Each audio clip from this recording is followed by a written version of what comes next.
L'heure est grave les amis. Aujourd'hui on va parler du droit à l'avortement.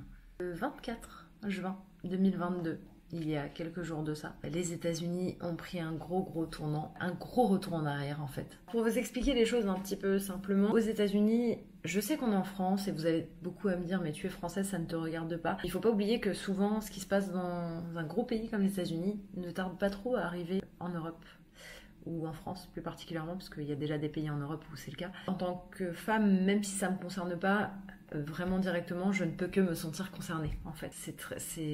Donc, aux États-Unis, il y a un arrêt historique qui a été rendu par la Cour suprême en 1973, donc il y a quelques années maintenant quand même, pour le droit à l'avortement. Ce serait pour protéger en gros la santé de la femme et le potentiel de la vie humaine. Ça découle en fait du droit du respect à la vie privée et à l'égalité entre les hommes et les femmes. En gros, chacun peut disposer de son corps, tout simplement. En 1973, on a vu l'apparition en fait de...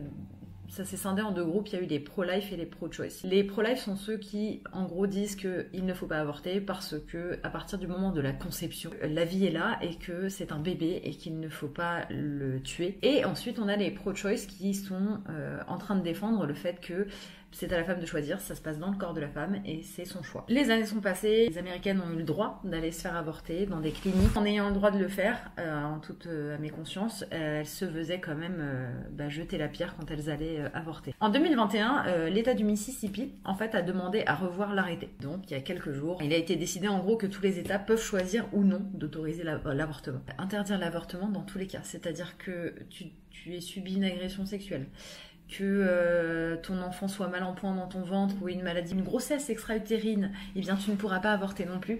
Enfin, c'est un vrai problème. Même si tu n'es pas dans ce cas-là, que tu as envie d'avorter parce que tu ne peux pas apporter la vie et les soins nécessaires à cet enfant à naître, ou je ne sais pas, que tu ne te sens pas l'âme d'une mère en fait et que tu n'as pas envie d'abandonner ton enfant à la DAS, eh bien tu as le droit d'avorter en fait. Il faut savoir, comme je vous disais au début de la vidéo, qu'il y a certains pays très proches de nous qui interdisent également l'avortement. Il en reste 2, je crois, si je dis pas de bêtises. Je sais qu'en Pologne, il est interdit d'avorter, sauf en cas, encore une fois, d'agression sexuelle, d'inceste ou de danger de mort imminent pour la mère. Il y a Malte, et à Malte, c'est strictement interdit, peu importe les circonstances, peu importe ce qui s'est passé. Ils en ont rien à faire de la femme.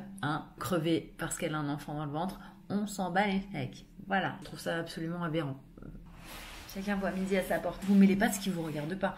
Si toi tu es pro-life et que tu as envie de ne jamais avorter, que tu as envie de garder cet enfant, fais-le, grand bien t'en fasse. Mais en fait, n'interdis pas les autres femmes de faire leur choix à elles. Ces femmes-là qui, elles, ont envie d'avorter, ne t'empêcheront jamais, toi, de ne pas avorter. Voilà, c'est aussi simple que ça. La vie est simple, hein, je vous jure. Ce sujet m'énerve beaucoup trop pour que je sois cohérente dans mes propos, je crois. Pourquoi le droit à l'avortement est si important ?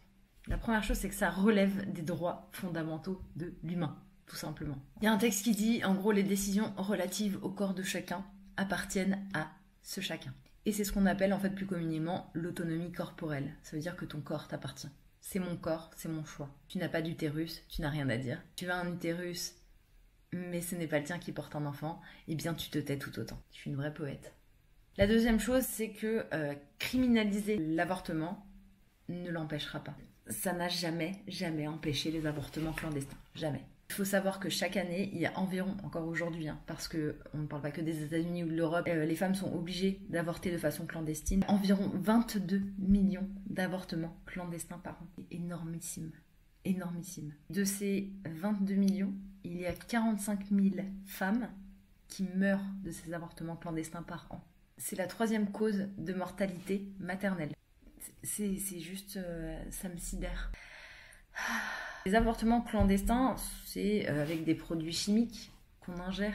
Donc il y a beaucoup de risques à faire ça. Les femmes peuvent se mettre des coups dans le ventre, essayer de tomber. On s'en sert un cintre dans le col de l'utérus ou un bâton, en fait, et on touille un peu là-dedans.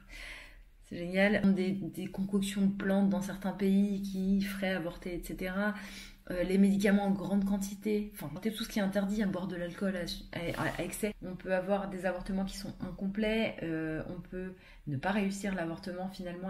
Les femmes peuvent faire des septicémies, des infections généralisées, des infections tout court. 45 000 décès par an. Voilà. J'ai beaucoup traîné sur les réseaux sociaux, notamment TikTok en ce moment, pour entendre à ce sujet-là parce que ça me révolte encore une fois, et j'ai entendu beaucoup de pro-life dire que les femmes n'avaient qu'à se protéger, qu'elles avaient qu'à prendre une contraception. En fait, ça me rend ouf parce que vous savez que les contraceptions, peu importe laquelle, elles sont pas fiables à 100%, que c'est toujours à la femme, c'est elle n'avait qu'à. En fait, c'est blâmer la victime, encore une fois. Non.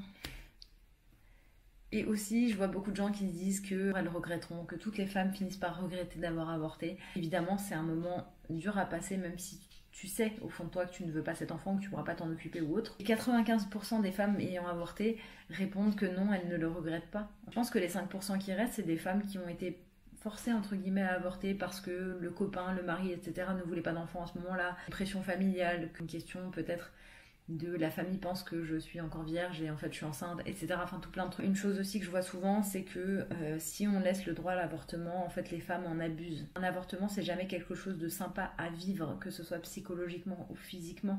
Physiquement, c'est fatigant.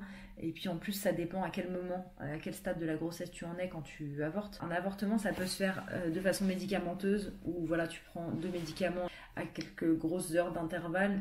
Le premier, il va arrêter la grossesse, donc tuer le fœtus, entre guillemets, ou l'embryon.